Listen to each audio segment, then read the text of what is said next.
और आज के दौर में एक ही बात पर ध्यान देने की जरूरत है और पूरे देश में इसको समझाने की जरूरत है। इस देश में ये गांधी का देश रहेगा या गोडसे का देश होगा। और जो गांधी का देश अगर रहना है तो गांधी को मानने वाले, समावेशी राष्ट्रीय विरासत को मानने वाले सबको इकट्ठे होकर लड़ाई करनी पड़ेगी। इसको गोडसे का देश हम नहीं बनने देंगे। यही सच्ची श्रद्धांजलि हमारे शास्त्री जी के प्रति एक स्वतंत्रता सेनानी के रूप में, एक किसान मजदूर योद्धा के रूप में, एक कम्युनिस्ट नेता के रूप में उनको याद करते हुए यही श्रद्धांजलि उनके प्रति हमारी सच्ची होगी कि हम गांधी के देश को गोडसे का देश किसी कीमत पर नहीं बनने देंगे। उस विरासत को खतरा है। आजादी के बाद जो कुछ हमने अपने संघर्षों से लाल झंडे के लोगों ने, देश के मजदूरों, किसानों, गरीबों, मेहनत का श्रमजीवी जनगण के विभिन्न तबकों ने जो अपने संघर्षों से हासिल किया, देश को एक प्रगतिशील समाजवादी रुझान के साथ आगे ले जाने का संघर्ष हुआ और एक हद तक कामयाबी मिली, बहुत हद कुछ अधूरा भी रहा। लेकिन आज जो हुकूमत दिल्ली में बैठी हुई है पिछले 10 वर्षों से, जैसे ही 2014 में राष्ट्रीय स्वयंसेवक संघ के ओर से, मैं इसको संघी सरकार कहता हूँ, हम अगर कम्युनिस्ट हैं तो वो संघी हैं, पार्टी का नाम बाद में आता है। हमें कम्युनिस्ट कहा जाता है तो उनको संघी कहना चाहिए।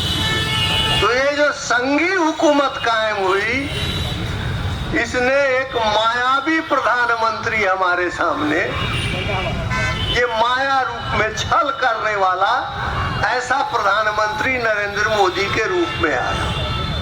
और जिस दिन से आए उस दिन से भारत के संविधान पर खतरा मंडराने लगा। भारत की राष्ट्रीय, समावेशी राष्ट्रीय विरासत पर खतरा, गांधी जी की विरासत पर खतरा। आजादी के बाद जो कुछ जनता ने अपने संघर्षों से हासिल किया, लाल झंडे ने अपने संघर्षों से हासिल किया, उन तमाम चीजों का जिक्र मैं नहीं करूंगा। मैं संकेत में कहता हूं, जो कुछ हासिल किया देश को आगे ले जाने के लिए, प्रगति के रास्ते पर ले जाने के लिए, समाजवाद की ओर समाज को बढ़ाने के लिए, वो सब कुछ के ऊपर खतरा। और इस तरह से देश में नफरत की आंधी चला करके, सांप्रदायिक ध्रुवीकरण करके और पूरे समाज को बांट करके राजनीतिक रोटी सेकने का जो काम किया, और उसमें ये मायावी प्रधानमंत्री बड़ी बड़ी जुमलेबाजी करके जनता को ठगने का काम तब से लगातार ये आदमी करता रहा है। और जाहिर है, हम लोगों के यहाँ एक कहावत है कि ठग का गांव में, लोभी का गांव में ठग भूखे ना मरे। तो लोभ जगा दिया। याद कीजिए, जनधन योजना पहली ही बार जब सत्ता में आए, उसके पहले क्या वादा किया था? विदेशों से में जो पूंजी जमा है, पैसे जमा है, उसको लाएंगे सबके खाते में 15-15 लाख। अब हमारे हिंदुस्तानी भाई बहन लोग, भाई 15 बिना कमाए 15-15 लाख अगर खाते में आ जाएगा, अब बिना जीरो बैलेंस पर जनधन योजना, तो खोल खोल करके इंतजार करते रहे लोग। बाद में कहा कि ये तो जुमला था। ऐसे ऐसे अनेक नारे। उज्ज्वला योजना में गैस सिलेंडर बांटा गया, क्या है? सिलेंडर घर में भराने का पैसा नहीं, कीमतें बढ़ती जा रही हैं। इस तरह से छल करने का काम, माया जाल फैला करके और लोगों को ठगने का काम, समाज को बांट करके हिंदू मुसलमान में लड़ाने का, क्रिश्चियन के खिलाफ, ईसाइयों के खिलाफ नफरत, दलितों के खिलाफ नफरत, जो पिछड़े तबके के लोग हैं उनके खिलाफ नफरत, पूरे समाज को जातीय बंधनों में बांट करके और आप सांप्रदायिकता का जहर घोल करके, और जनता की समस्याएं जितनी हैं, चाहे किसानों का सवाल हो, मजदूरों का सवाल हो, बेरोजगार नौजवानों का सवाल हो, विद्यार्थियों का सवाल हो, महिलाओं का सवाल हो, ताजा नमूना महिलाओं के लिए बेटी बचाओ बेटी पढ़ाओ करने वाले महिला पहलवानों के साथ जो दुर्व्यवहार हुआ, उनके आंदोलन को जिस ढंग से कुचला गया, ये सब नमूना है। तो कहने को मुंह में राम बगल में छुरी वाली बात, और यही मुंह में जो राम है इसको लेकर के अयोध्या में राम जी के मंदिर का प्राण प्रतिष्ठा भी कराए। तो ये वो लोग हैं, इनको समझना पड़ेगा कि ये मायावी चेहरा, ये दैत्य का चेहरा है जो माया रूप में आया है। सीता जी को हरने के लिए भी रावण जो आया ना, तो मायावी रूप लेकर के आया था। तो इसलिए जनता को ठगने के लिए ये मायावी चेहरा लेकर के, मायावी नारे लेकर के ये सामने आकर के और इस देश को ध्वस्त करने पर और जो कुछ हमने हासिल किया है वो मिटाने पर लगा हुआ है।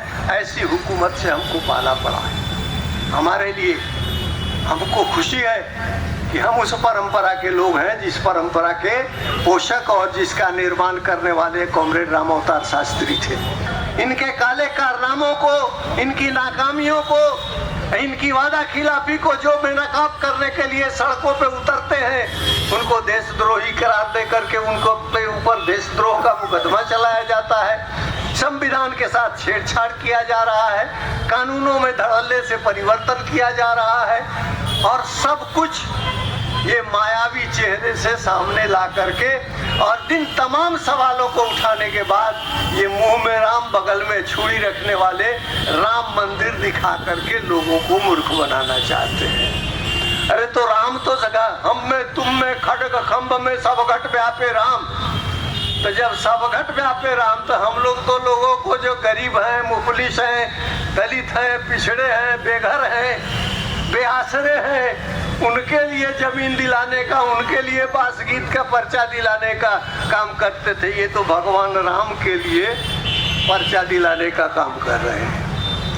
इसलिए ये जानबूझ करके ऐसे नारे सामने लाए जाते हैं कि जनता की भावना को जगाकर भावनात्मक शोषण उनका कैसे किया जाए, हिंदू मुस्लिम में बांट करके हिंदू चेतना को जगा करके, हिंदू भावना को जगा करके, भड़का करके, और कैसे इस समाज को बांट करके इनका जो मनुवादी राजपाट आज तक चलता विचारधारा है। क्योंकि ये वो लोग हैं कि इस भारत के तिरंगे को, जिस तिरंगे को हम फहराते हैं, जो हमारे देश का की राष्ट्रीय पहचान है, राष्ट्रीय ध्वज है, राष्ट्रीय स्वयंसेवक संघ ने कभी भी आजादी की लड़ाई के दिनों में भी इस झंडे को कबूल नहीं किया, और आजादी मिलने के बाद भी 53 वर्षों तक राष्ट्रीय स्वयंसेवक संघ के नागपुर मुख्यालय में कभी भी ये तिरंगा झंडा नहीं फहराया है।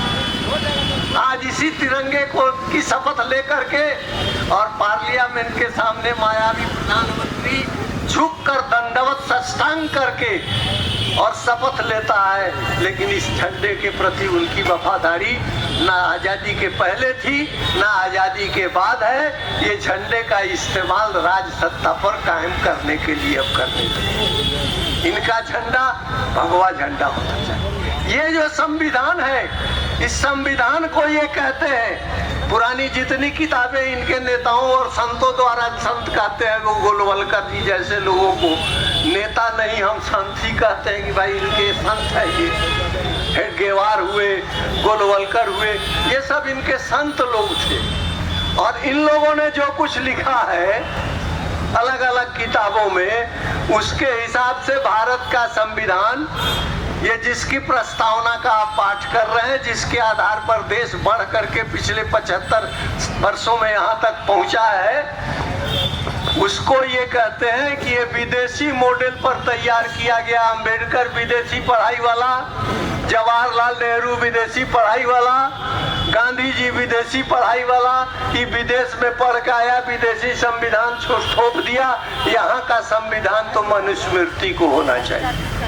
अब मनुस्मृति के होने का मतलब ब्राह्मण को 4 शादियां करने का अधिकार है, एक ब्राह्मणी से, दूसरी क्षत्रिया से, तीसरी शूद्रा से, और ब्राह्मणी तो है ही। दूसरे लैडर पर क्षत्रिय आ गए तो क्षत्रिय को 3 शादी ऊपर नहीं करेंगे, वो तो प्रतिलोम विवाह हो जाएगा, ब्राह्मण की तरफ नहीं देखेंगे। लेकिन बाकी 3 में वो एक क्षत्रिय जो है, एक क्षत्रिय, एक वैश्य और एक शूद्रा से विवाह कर सकता है। उल्टा करेगा प्रतिलोम विवाह होगा। वैश्य जो है वो वैश्य में कर सकता है और शूद्र में कर सकता है, ऊपर नहीं जाएगा। और शूद्र जो है सिर्फ शूद्र में ही करेगा, वो बाकी नहीं। मतलब एक ही समाज में एक ही किस्म के मनुष्य को, एक ही राम के अंश को अलग अलग ढंग से, ये तो सब राम के अंश है ना, तो ये सबको अलग अलग बांट करके और इस तरह की भेदभाव मूलक व्यवस्था, इसलिए ये इनके हिसाब से भारत का संविधान वैसा होना चाहिए। और तब जो ये कर रहे हैं मजहब और जात के नाम पर समाज को बांट करके और अन्याय का राज चलाने का और मायावी बन करके अच्छी अच्छी बातें ऊपर ऊपर कहने का, ये सब करना चाहते हैं। इसलिए हमारी पार्टी ने इसको समझते हुए 2015 में ही कहा कि इस देश में इस दरिंदा सरकार को, ये जो दानवी रूप आया है, जो इस देश के सब कुछ को मिटाना चाहता है, इसके लिए वैसे तमाम लोगों को जो इस देश के समावेशी राष्ट्रवाद को, इस देश की विरासत को, गांधी की विरासत को और आजादी के बाद गांधी नेहरू फ्रेमवर्क के तहत देश का जिस रास्ते पर विकास हुआ, उसकी कमियों को देखते हुए भी उस रास्ते को और आगे बढ़ाने के लिए जो काम करने वाले लोग हैं, जो यहाँ पर हमारे मुल्क में शांतिपूर्ण माहौल बना करके और सबके सहयोग से इस समावेशी राष्ट्र की हिफाजत करना चाहते हैं, सबको इकट्ठे होकर के मोर्चा लेने की जरूरत है। आज खुशी की बात है कि इतने वर्षों बाद 10 वर्ष लग गए, 9 वर्ष लग गए, बाकी के लोग भी अब इसको समझने लगे हैं। इसलिए भारतीय जनता पार्टी की हुकूमत को दिल्ली के तख्त से उखाड़ फेंकने के लिए सब लोग इकट्ठे होकर के इंडिया गठबंधन के नाम से, इंडिया ब्लॉक के नाम से इकट्ठे हो रहे हैं। कुछ आए हैं, कुछ बाहर हैं, लेकिन इस बात को समझ रहे हैं। और तब समझे कब?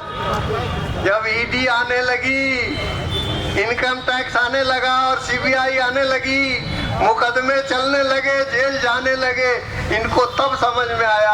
हमने पहले समझा था, तो हम तो शास्त्री जी की और कम्युनिस्ट पार्टी की विरासत वाले लोग हैं, हम पहले समझ गए, लेकिन देर से ही समझे और समझ गए तो सबको मिलकर के आगे बढ़ना है। तो हमने, हमारे नेताओं ने, हमारे पुरखों ने जो विरासत हमारे लिए छोड़ी है, उससे हमारी आंखें खुली हुई हैं। देश को सही रास्ता बताने के लिए, देश को सही रास्ते पर ले चलने के लिए, समाज को तरक्की के रास्ते पर ले जाने के लिए, समाज के अंदर न्याय व्यवस्था को मजबूत करने के लिए, सामाजिक, आर्थिक, राजनीतिक न्याय की व्यवस्था मजबूत करने के लिए हमारे पास जो आंख हमारे पुरखों ने दी है, जो शास्त्री जी की विरासत है, उसको लेकर के आगे बढ़ने का दौर है। और आज के दौर में एक ही बात पर ध्यान देने की जरूरत है और पूरे देश में इसको समझाने की जरूरत है। इस देश में ये गांधी का देश रहेगा या गोडसे का देश होगा।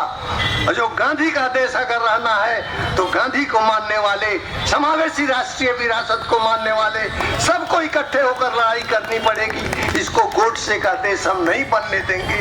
यही सच्ची श्रद्धांजलि हमारे शास्त्री जी के प्रति, एक स्वतंत्रता सेनानी के रूप में, एक किसान मजदूर योद्धा के रूप में, एक कम्युनिस्ट नेता के रूप में उनको याद करते हुए यही श्रद्धांजलि उनके प्रति हमारी सच्ची होगी कि हम गांधी के देश को गोडसे का देश किसी कीमत पर नहीं बनने देंगे।